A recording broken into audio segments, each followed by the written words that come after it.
Okay, we're live. Hello, everybody. You're listening to Pineapple Chunks. This is Eliu. And this is Peter. And today we got two stories for you guys. The first one being Reddit acquiring Dubsmash, a rival of TikTok. That's right. It's an undisclosed amount. However, it's probably a hefty penny because they're the second biggest competitor to TikTok on the App Store. I'm sure it wasn't cheap. And our second story is Hyundai acquiring Boston Dynamics. Or Spots. Yeah, well, Boston Dynamics. The infamous robot dog created that we saw in that Black Mirror episode killing everybody. But that's a disclosed amount. They did. So Hyundai paid 1.1. Whoa. What? Let's get into it. All right. Okay, let's get right into it. Let me just lower the songs. All right. Thank you, Aaron Pino, for that song, by the way. That was a sick little tune you made for us there.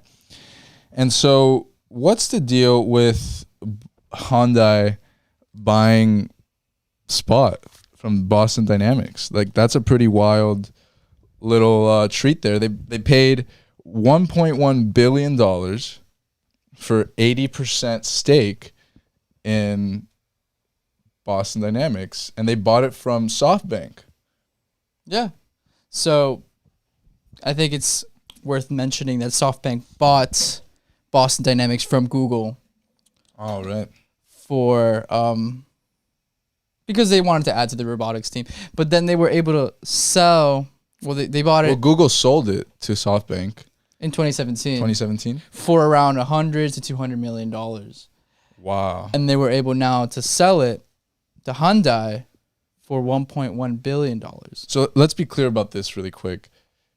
Softbank bought Spot, as you can see here, the little dog and all the robotics technology in the company, 100% ownership of the company for between $100 million to $200 million from Google, right? Mm-hmm. But then they turn around 3 years later, after 2017, and sell 80%, or only 80% to Hyundai for $1.1 billion. Right. It's hot potato with this company right now. And the profits that SoftBank just got from selling only 80%, not even 100% of the company. Astronomical. They did I think you did the math here earlier, Peter. Yeah. They did a 4.5 times or a 10x. Between that range. 4.5x to a 10x multiple. On their investment within the span of 3 years, which is incredible returns. That's like $300 to $333 million a year. Yeah.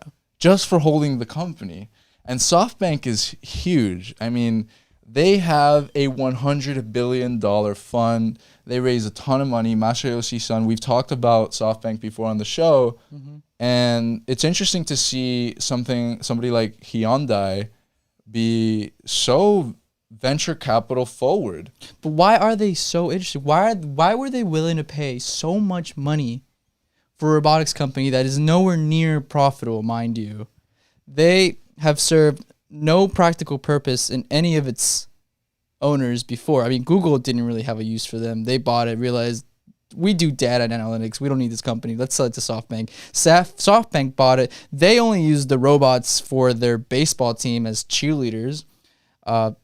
The SoftBank. Yeah, they did. They did do that. The SoftBank Hawks, go Hawks. We have to find that video, actually. I'll find that in a little bit right now. There's a link in the Google Doc. Oh, yeah? Okay, for sure. Let me pull it up. And now they're getting sold to Hyundai for $1.1 billion. Hyundai, a car company, with a bunch of different segments. We've talked about Hyundai's subsidiary involved with construction and IT work on the show before, and how they're trying to build community homes with 3D printers. But Hyundai is looking to, I think, make their car manufacturing more efficient with autonomous technology, which they think they can get from this robots company. Yeah, they have a huge market. They have a bunch of the infrastructure to basically take Boston Dynamics to a new level. And it's really a great partnership if you think about it. Is it though? I mean, SoftBank, if they wanted... Look, so I pulled up the video. This is what SoftBank was doing with the 100% ownership of Boston Dynamics. Really cool. Stop that so we don't get copyrighted. So there they have the robot pulled up, and let's see. Well, wait till they zoom into the cheerleaders. Let's see. They zoom into the cheerleaders. So they have. So as you can see here in the right corner, they just have the dogs. They have a bunch of spots. Spot times 4. This was the only visible application they did with Softbank, the company. yeah. Within 3 years. But it paid off. Look at them. They were really showing off. What a show, a spectacle, really. These robotic dogs, they're very impressive. They can open doors. And they can also be cheerleaders for SoftBank's baseball team. Because SoftBank has many different investments. You know, they've invested in WeWork unsuccessfully, but still invested in WeWork, Uber, and all these other companies that we mentioned before. But they bought Boston Dynamics, and this is what they did with them. And so, you know, that's why I think that Hyundai coming in and buying 80, you know, that was a smart move for SoftBank to do, to sell 80% of the business. Oh, yeah. For $1.1 billion, you know, they made that profit. They got that 20% still in case the company does skyrocket and do phenomenal. Yeah, that 5x to 10x returns. I'm sure the investors are happy. But then they kept 20%, right? Right. And so, but then they said, Hyundai, you know, you handle, you know, building this. Work with it's mainly Hyundai's responsibility now to make the profit. It's great. Of the company. I think it's great. It's very smart.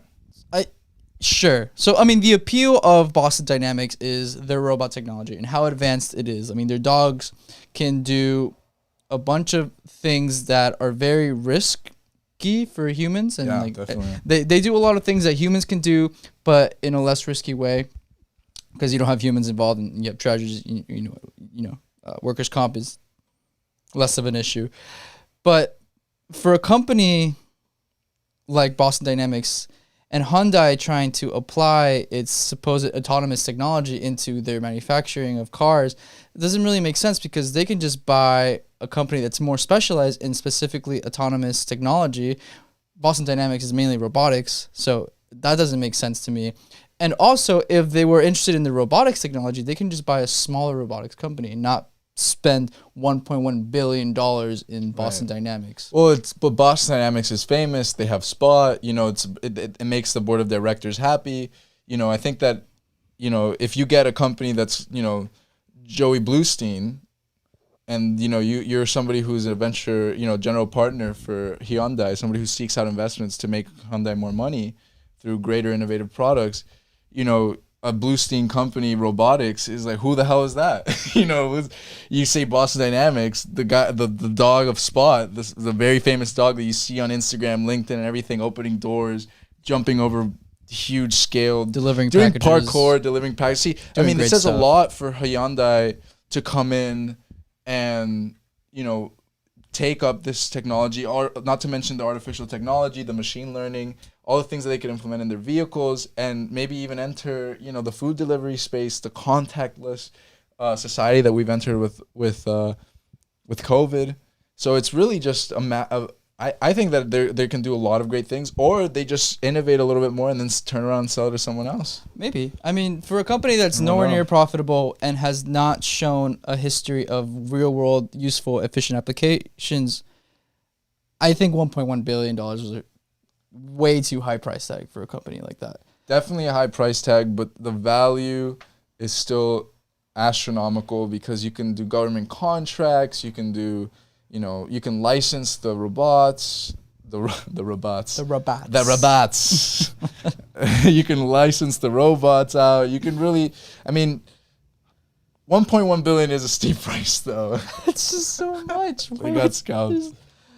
For sure. I mean, hopefully it all works out. I mean, I'm rooting for them. I'm rooting for Hyundai. If you are interested in Hyundai and everything they're doing, I mean, they're dipping their toes in a lot of different industries. You can trade them as an OTC stock on brokerages that offer OTC stocks, like E-Trade, for example, and their ticker is... Over the counter, right? Over the counter is OTC, and their ticker is HMY. No, it's HYMTF. Right, so... But on E-Trade, you can find them? On E-Trade, you can find them. HYMTF? Yeah. But, I mean, you know, they haven't really come out and said why they bought them. They haven't really made it clear, so we don't really know. But, assuming all the things that I've just said as to why they might buy, why Hyundai might buy Boston Dynamics from these people from SoftBank, I don't know. And for a company that's really renowned and well established in the car industry, them paying a pretty penny for a company like this is a pretty good sign that they're confident of its applications with their company. So, I think it's enough evidence. Oh no, what happened here? Okay, I thought the live stream was over. No, so nonetheless, pretty great for SoftBank though. After a bunch of losses, I mean, they're still making money. Great move for SoftBank. That 4.5 to 10x return. We don't really know exactly, but still amazing. And I hope their baseball team does well as well. I hope their baseball team does well without spot cheerleaders. This is mainly a company that invests in like emerging technologies. By the way, they own a baseball team. FYI. So let's go on to the next story, because you all have seen what Spot does. You guys know the dog. If you haven't seen it on LinkedIn and Instagram, then you probably live under a rock. But it opens doors, does amazing things. But let's go to the next story, which is really interesting, which is Reddit purchasing Dubsmash. Let's see. So Dubsmash is right now TikTok's probably the biggest rival they have here in the U.S. And they recently moved from Berlin to our New York's Brooklyn. And they are doing pretty cool stuff. I mean, if you go on the app, it looks just like TikTok. It's almost an exact replica. It almost amazed me how they were able to get away with that, or how TikTok was able. I don't know. I guess different continents, but yeah. If you don't know what Dubsmash is, it is just like it's TikTok. It's just TikTok, but it's American. Well, it's not really an American company, but they are they're just kind of a more American friendly company. They're not linked to China. just being China, being so controversial. But let's look at some clips. Yeah. Those of you who don't know what Dubsmash is, they're pretty big. They're the second biggest, like Ali said, the second biggest competitor on the App Store to TikTok. So let's check them out. Really and for those of you watching us on YouTube, please don't forget to Dubsmash the like button. Yes, we really appreciate that. Skrillex, it really help us out. Like button. Let's go. So this is the kind of videos you see. There's some music. We don't want to play it because we don't want to get copyrighted. But still, I mean, like, it's just dance. It's basically TikTok 2.0, and it's like a more government-friendly, U.S. government-friendly TikTok. But what Peter and I found that was very interesting was that Dubsmash has mainly creators of the Black and Latinx communities. Yes. Whereas in TikTok is primarily white creators. At least the big ones, the big famous ones. The very famous creators are white. I mean, Charli D'Amelio, for example, she's a white girl, which is okay, great, but she's huge and she's surpassed I don't know any Latinx or Black, I don't know why you say Latinx, but Latino or Black or individuals who are very popular on TikTok or at the level of Charli D'Amelio. Why is it Latinx? Latinx? I don't know. It's just politically correct. I don't know. I don't get it. I'm not cool with that. I'm Latino. He's Latino. I don't get it. We're Hispanics. My last name's Diaz. I mean, how Latino does it get? Yeah. So, but as you can see, it's a much more culturally rich and diverse platform. And these are the best Dubsmash videos of November. And it's arguable that this is something that Reddit took a lot of interest in, because Reddit was recently criticized for not asserting their diversity. It's a bunch of diversity. Reddit wasn't really being diverse, and the people on their platforms, there were a lot of racists, and they were criticized for this. And during the whole Black Lives Movement, one of the people on the board stepped down and was replaced with an African American. So they're doing things like that, and so they, some of the incentives they had in buying Dubsmash was because of this reason, because most of the creators on the platform are Black or Latinx. And there was also a New York Post article mentioning how TikTokers on TikTok have been known for stealing a lot of the original content that these minority groups on Dubsmash perform and not really crediting them. Not at all. So Reddit hopes to hopefully change that, as well as amplify their native video software, because they recently released that in 2017 and hasn't really done great. I mean, they really just outsource most of their videos. It's not original content. So by acquiring Dubsmash, they hope on amplifying that, basically. And widening the sphere of influence for all types of races and just the diversity allows for innovation, and we can't just be allowing for people to steal their ideas. Not to say that there's like a systematic approach to this, but hey, everybody deserves their fair share, especially if you have great content. Right. And you shouldn't be overshadowed because of your skin color or your ethnicity.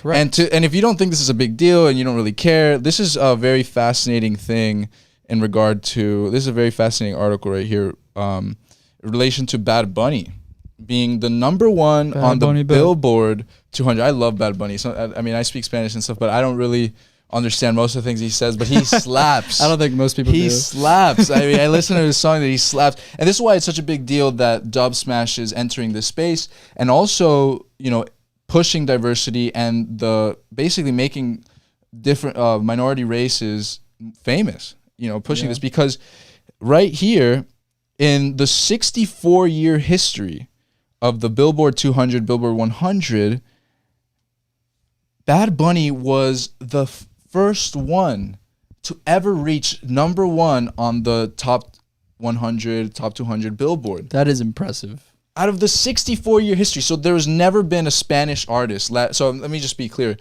In to reach number one in the top 100 Billboard list, there's never been a Latin artist that has reached number one. I don't know how clear I'm making this. Is this it's clear? Pretty clear. It's pretty clear, right? Yeah. I mean, so it hasn't happened in 64 years. So this is a really big turning point for Latinos. Wait, can you repeat that one more? 64 years? So out of the 64-year history, there has never been a Spanish or Latin artist that has reached number one. And his song or as far as the song, Bad Bunny, milestone for Latin music, El Último Tour del Mundo, the last tour in the world, is the first all-Spanish album, just to be clear, the Spanish album to reach number one in the 64-year history of the chart, of the Billboard 200, and I mean, if you're number one, you're also in the top 100. So this is a really big deal, and, it's great that Reddit purchased Dubsmash, undisclosed amount, still very much appreciated, at least for Latinos like myself, and to help out and grow the community. So we did create a Dubsmash account. Follow us at PChunksPod. We also have a TikTok. A Reddit account. We also have a Reddit. That's a PChunkspod as well. You can always find us at PChunkspod. PChunkspod. Except Instagram. Instagram is pineapple__chunks. Nonetheless, don't forget to like the video. And so that being said, Dubsmash has been growing, right? Yeah. And we said earlier that they moved from Berlin to Brooklyn. Mm-hmm. I mean, if you don't know what commercial real estate in Berlin is, we did a little bit of research, and we actually found the exact office that Dubsmash was staying in. Full stalker mode. Full stalker mode in Berlin. And I mean, these prices, these prices might not be 100% accurate, but they're all estimates. And just so you get the idea, with 30 employees in where they were at in Berlin, in Karl Liebknecht Street, let's say they were at around 32 employees, that's when they started with. I have 3 founders, but they have 30 employees. They're paying around 19,250 euros per month for 175 square meters. And so we did the math here, and we basically, converted the square feet. As you can see, 172 square meters is around 1,883 square feet. And 19,000 euros, 23,000 dollars, by the way. $23,409 per month. Okay, roughly. That's $12.43 per square foot. We're just assuming that that's the size they had. It could be less, but still paying $12.43 per square foot is pretty crazy. But still, for a startup, decent spend. It shows growth. It shows they're able to afford a more expensive working space, and that they are progressing and ultimately being able to. But that was where they started, right? Granted, this is prior to COVID, the whole pandemic, and they had a stint of popularity back in 2015. But now they are in Brooklyn, and Brooklyn has way more expensive rent, and they're being charged in Brooklyn. The average price per square foot for commercial office space is around $50 to $55 per square foot. Right, that's crazy. That is absolutely. So if we were to do the math, the 1,883 square feet, they have 40 employees now. That's around $94,000 a month. Now they probably aren't using the office space anymore because Afford that. to be able to afford that, exactly. So, we wanted to bring in a little bit of real estate, and this is just estimates since we don't really know the numbers. But and still, also kind of just show you guys how a company might be doing, depending on like how they've relocated and what areas they've relocated and from where, because that is usually a good indicator of how well they're doing, and could be a metric for you to use to either invest in a company or keep it on your radar. Right. And also always look at cash flows. If you're an angel investor, look at cash flows because people can tell you whatever. And so we're looking at the TechCrunch article that we found in regard to this, to learning about this. And it's suspected that they've raised $20.2 million from investors, from Lowercase Capital, Index Ventures, Hardcore Capital, Sunstone Life. Now, we can do videos later on explaining our favorite venture capital firms, but nonetheless, it's irrelevant. $20.2 million from investors. That's a huge amount. Not as crazy as TikTok, but them being the biggest rival to them and that growth, and now Reddit purchasing them for an undisclosed amount, they definitely paid more than $20 million for the company. It's wild. It's an absolute... It's exciting because, you have yeah. TikTok also dealing with a bunch of TikTok ban issues, and Dubsmash has none of that on its sleeve. It's like, they got a pretty clean slate, and Reddit just acquired them, so good for them. Good for you, Reddit. It's absolutely cool, and especially for bringing diversity into the social media platforms and whatnot. You go Reddit, and I fully support you. We've made a Pineapple Chunks Reddit, so we're going to be posting there more often. This is one of our designs that we have, and we're pretty happy with it. We have another darker one. Got to see if we can pull it up. Yeah, we have a darker one, but still, it's pretty dope. We got a designer to do it. We're established in 2020. This is the 2020 graph, from the dip. As you can see from here, this is from the dip. Inspired by Dumb Money merch. So it's going to look very similar to this, except it's going to have pineapple chunks and the chunk. And we have a darker one that, let me see if I can pull that up. I want to show you all just before we end the show. And we hope you've enjoyed this so far. We've been doing this for almost 5 months. It's about to be 5 months. So we're gonna 10x that. And if you like the design, please make sure to leave a comment on the video. Or if you don't like the design, leave a comment on the video and say what you don't like about it. And thankfully, we've been staying very healthy during this pandemic. Well, the pandemic's almost over, though. It's a new year, 2021. Let's hope so. The vaccine's coming out. It's gonna be a lot of great news. Yeah. And then we have, the markets are gonna hopefully boom again. Let me show you this one. Oops.